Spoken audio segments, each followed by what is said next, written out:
Now you may remember this cast iron skillet brownie baking kit which I unboxed and tested in a video a week or two ago. I said I wasn't going to, but I went back and got another one.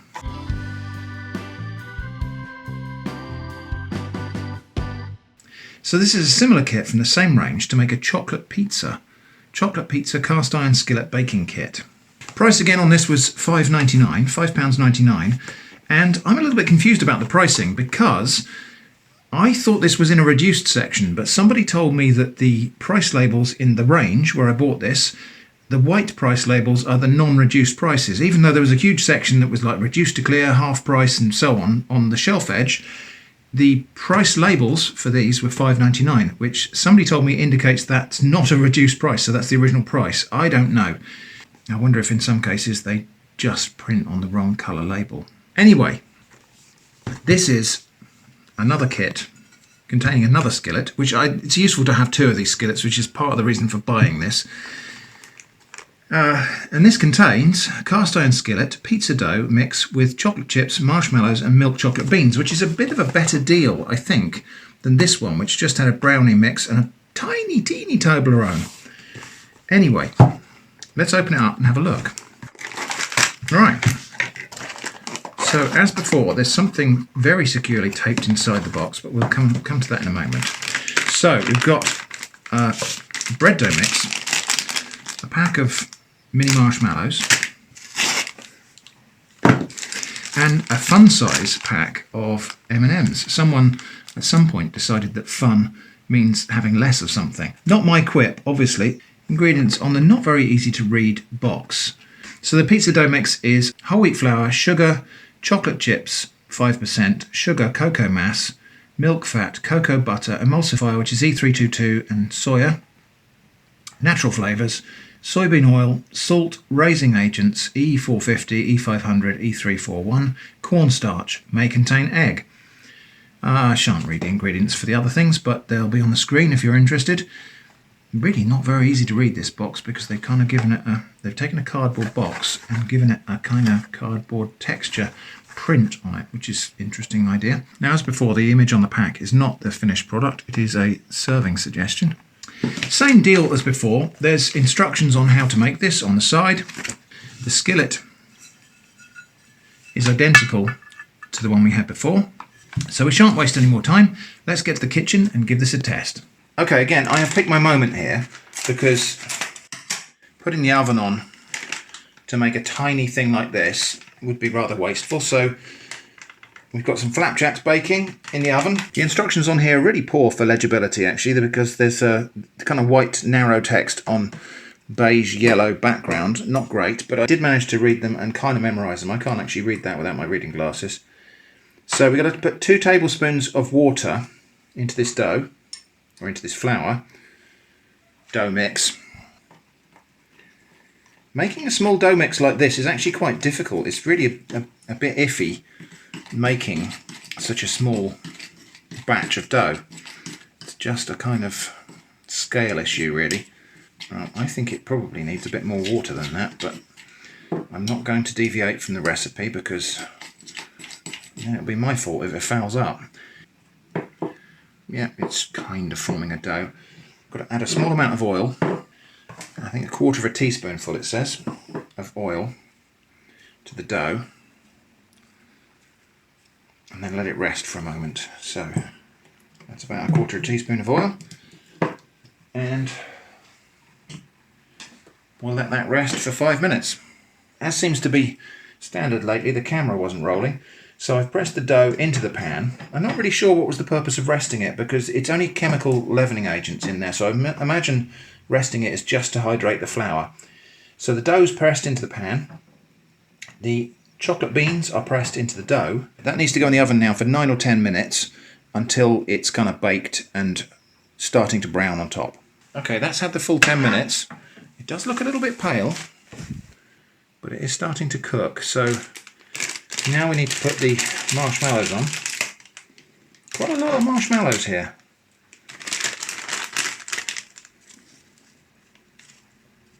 I think when I put that back in, I'm going to have to put it on a tray to stop that overflowing. Right, back in for another 5 minutes now. All right, there we go. That actually took a little bit longer than 5 minutes. That took about 7, I think, until these marshmallows fully swelled up and started to toast. And that's probably because I put this metal tray under there. It probably just took a little bit of heat away from it. And it needed those couple of extra minutes just to get back up to where it was. Now we can, of course, enhance that toasting a little bit if I want to. Oh, I set fire to it. Not sure that actually improved it. Anyway, now interestingly the instructions don't say anything about waiting for this to cool before enjoying it. It just says enjoy. I'm not going to do that. I'm going to let that cool for probably 10 minutes before I try and eat that. Back in a moment. I think it is worth noting that the marshmallows have formed a kind of layer, and given that this is a chocolate pizza, that's I suppose analogous to the cheese. Right, well there it is, and I've invited Jenny to taste this along with me. Want half? Yeah. There's not very much of it, is there?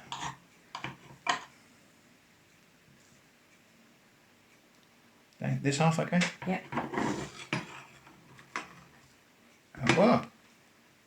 Okay. There's more marshmallows there as well.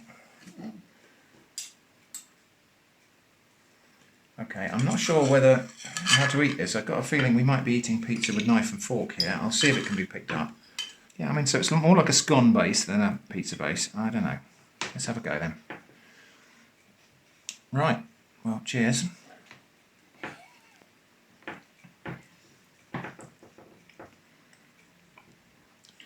The topping's nice, isn't it? It's chocolate and marshmallow. There's something weird about the crust. There's some weird off flavour to the crust, I think. It's almost bread, but not. It's, yeah. I mean, it's still quite. It's managed to be doughy and crumbly at the same time.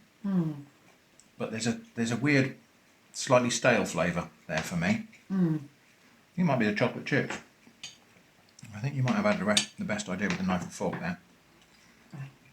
You need a shower after this. As good as, better or worse than the chocolate brownie that we tried the other day? I think I prefer the chocolate brownie. I mean, this is a more fun thing to make. Yeah. And it had more pieces in it, and it probably was a more generous thing to put in the box, or it seemed like it. But I think the result is not that great. No. Having said that, I've just eaten all of it, or half of it anyway. Really sticky. Very sticky. And just something super weird about that crust. Anyway, so there we go. That was chocolate pizza. Back to the studio now, I think, just to wrap up and conclude. So that was the chocolate pizza cast iron skillet baking kit. Not as nice to eat as the brownie, but more fun to make, I think. So, swings and roundabouts, I suppose. Really, the only reason for going back and buying that was so that I could have a pair of skillets. Now I can cook tiny meals and have one for me, one for Jenny. So that's about all there is to say.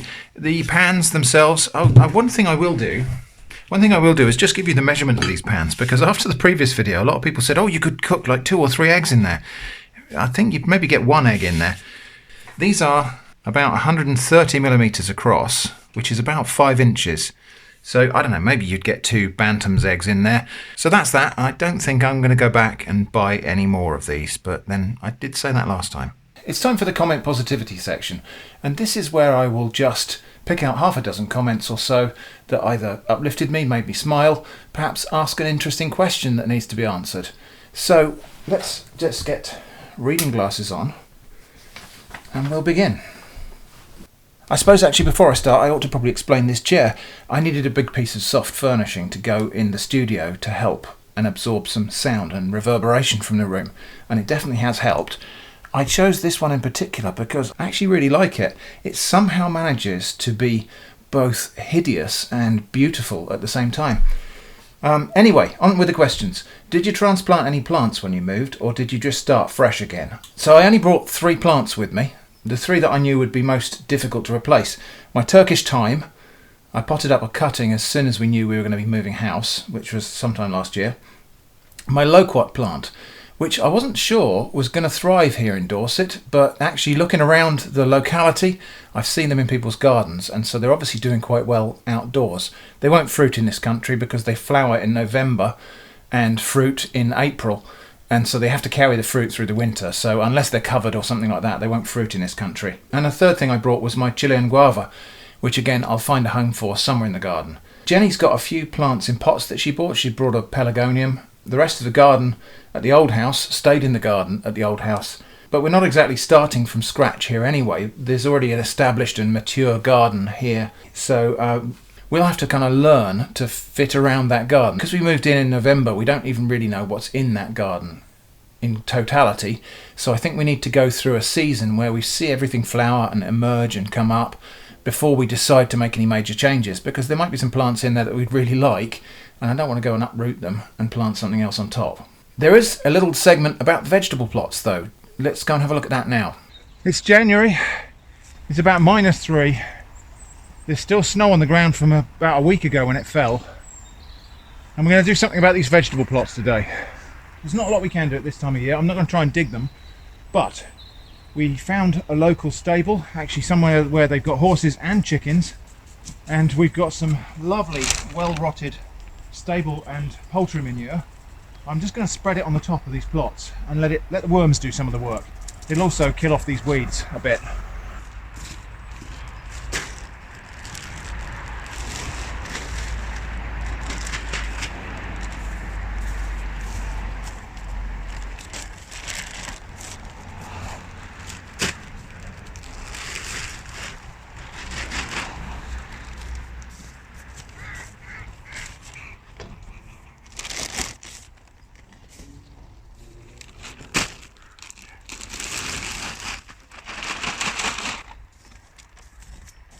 Per plot?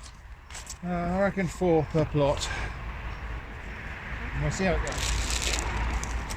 Might be 5 plots, right? Actually, might just use 5 on each. There we go. Yeah, that's good. And so spreading that out on there will do 2 things. It'll break down the frost and the worms and all the other wildlife. The blackbirds, as they rummage about in there for worms, will mix it in with the soil. But as a mulch, this will also suppress all of those weeds and hopefully just kill off a bunch of them. So rather than trying to weed it, we'll just smother those weeds and hopefully some of them will get killed off. Oh, little robin over there. Leave it alone. If I sound slightly out of breath as I'm doing this, it's because this is the upstairs garden and I've had to lug 10 quite heavy sacks of manure up the steps.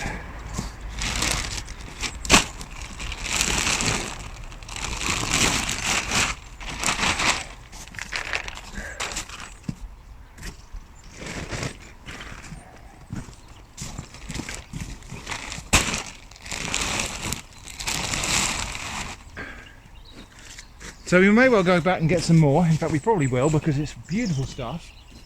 But that should hopefully provide a bit of nutrition for the plants that we're going to put in here in spring.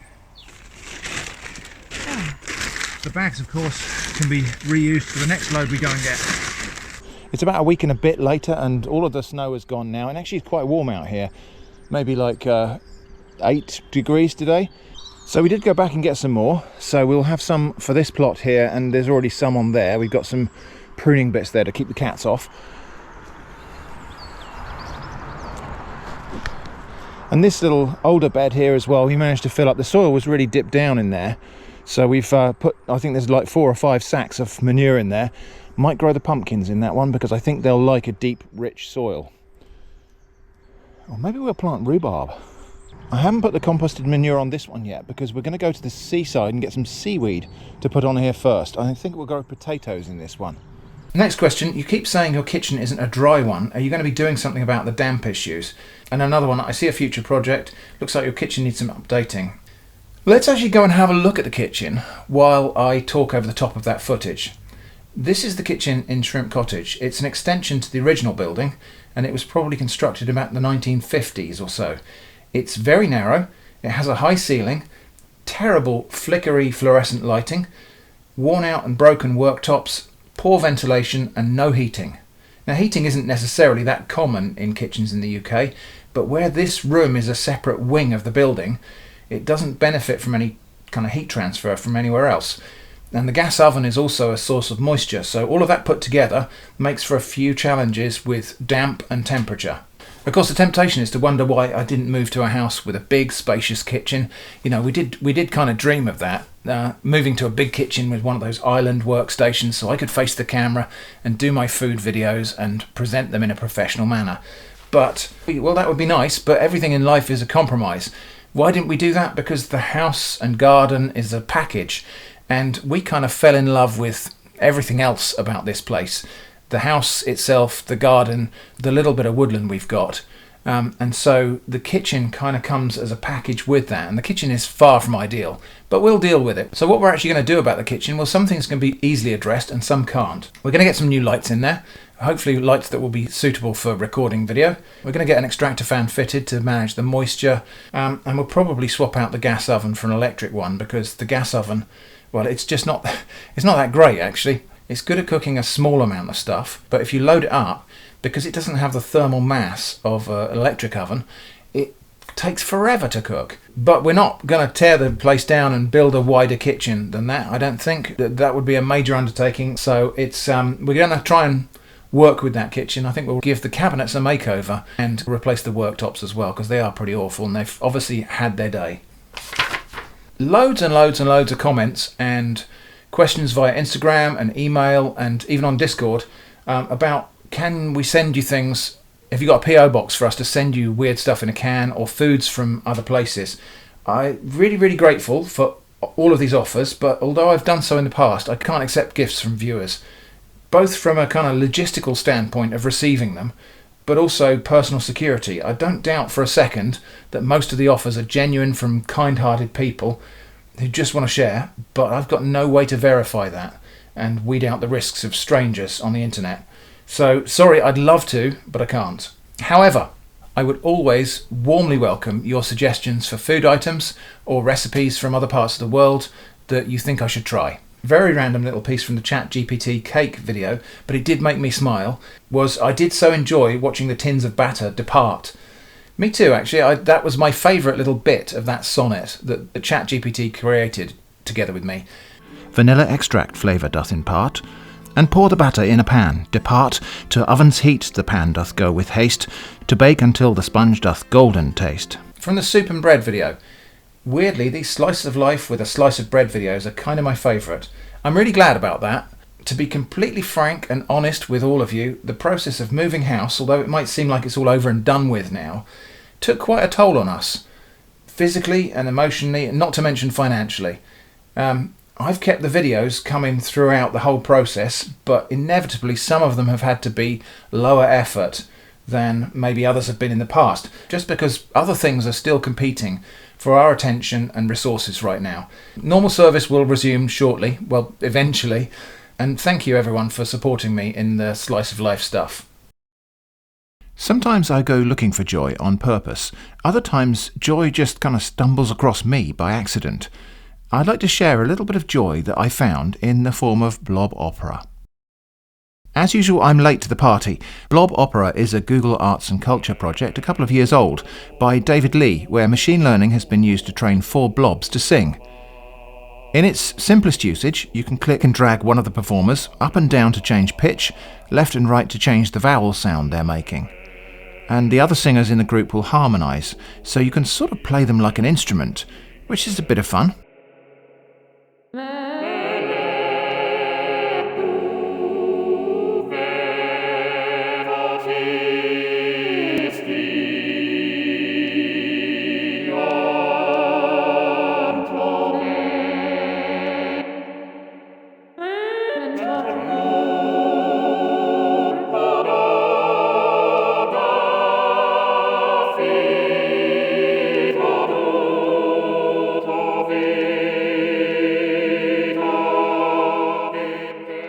And you can record what you're playing inside the web app and then share that with a link, and it opens back in the Blob Opera app and will be performed anew by the blobs. There are a selection of pre-recorded songs loosely connected to a selection of concert venues in different cities.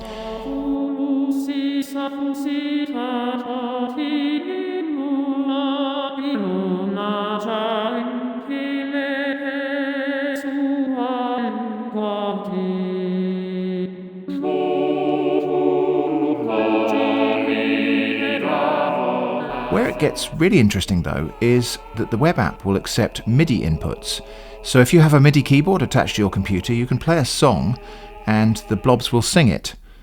And with a little bit of jiggery pokery involving a virtual loopback program, you can play a MIDI file from your computer back into your computer and into the Blob Opera web app. Links to the instructions I followed for setting this up are in the video description.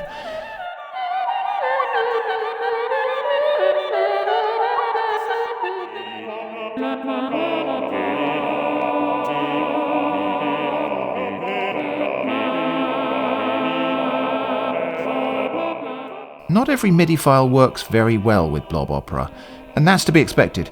MIDI files may contain many instruments, and there are only 4 blob performers: bass, tenor, mezzo-soprano and soprano, and not all instruments are played in such a way as is compatible with voice performance. I tried a variety of different songs, with a variety of success or failure. One thing I found that worked pretty consistently well was songs that are arranged for the organ. In particular, music hall songs seem to work really well, and so I will say thank you for watching, and I hope to see you again soon now, because playing us out of this episode of Random Stuff will be Blob Opera performing the music hall classic I Do Like to Be Beside the Seaside.